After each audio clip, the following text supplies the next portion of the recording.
everybody. Today we are going to be talking about Greece prospering right after the Persian Wars. So here we go.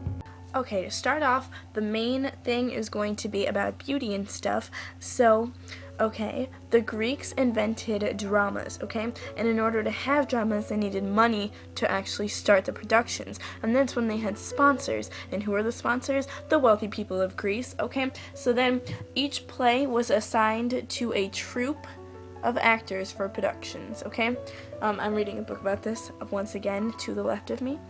And, whenever they perform their plays, there are always prizes to the best playwriters in the dramas.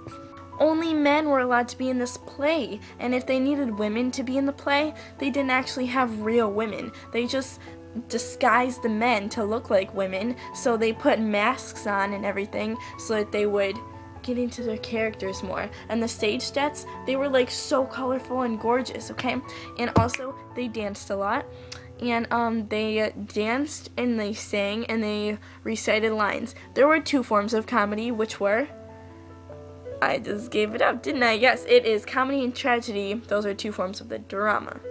Very sorry. Obviously, this is the 21st century. We know what tragedy and comedy is, but if you didn't, then tragedy is a serious drama that always is includes the themes of love, war, and hate, Comedy was a very humorous, dramatic work. So they had, they usually made fun of politics and important people or ideas of the time. This is from the World History textbook.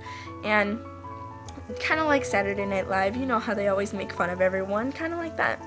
Aristophanes, I don't know if I'm saying that right, but lived until 388 BC, was one of the most famous playwriters in Greece. One of his famous plays was called Birds, B-I-R-D-S, literally. And those made fun of people who wanted more power, so. Next idea is sculptures. Have you guys ever seen those weird Greek sculptures where they look perfect and they have the pointed nose and they have the curly hair and they're always looking off to the side or something? That's because the Greek artists wanted to capture the ideal. So they tried to portray them as the most perfect person in the universe, Kind of like a god, because, gods were perfect and they had to do everything perfect. That's what they thought. The most famous sculpture in Greece was Phidias. I guess I'm saying that right. Sounds right, right? Okay. So it was made with gold and ivory, It was a statue for Athena that stood more than 30 feet tall.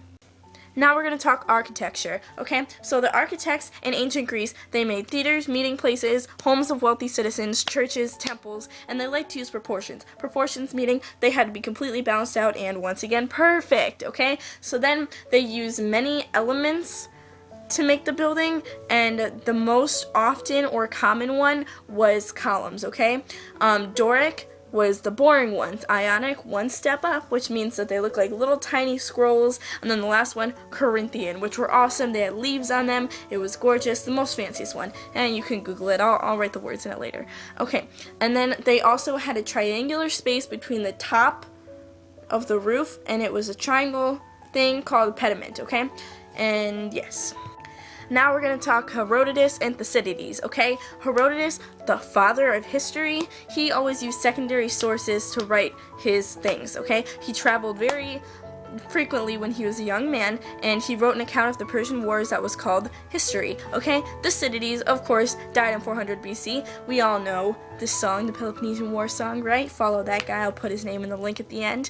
And he liked to use primary sources, which means that he was writing it while the war was still in progress, so he asked people and collected eyewitnesses, researched documents, things like that, not read other people's stories about it to make his own story. He did it while the war was still in process. Next, we're going to talk Socrates, Plato, and Aristotle. They are all students of each other. They were all Greek philosophers. Socrates taught the Socratic method, which was you answer a question with another question. Then he died because he would not admit to poisoning the minds of young generations to the government, so he drank poison and he killed himself instead of being killed by other people and admitting to what he did not do. Then Plato was Socrates' student, and he was known for writing dialogues. He opened the academy. It stayed open for 900 years. Aristotle opened up his own school called the Lyceum, and he was a student of Plato. And then Aristotle taught Alexander the Great for 3 years.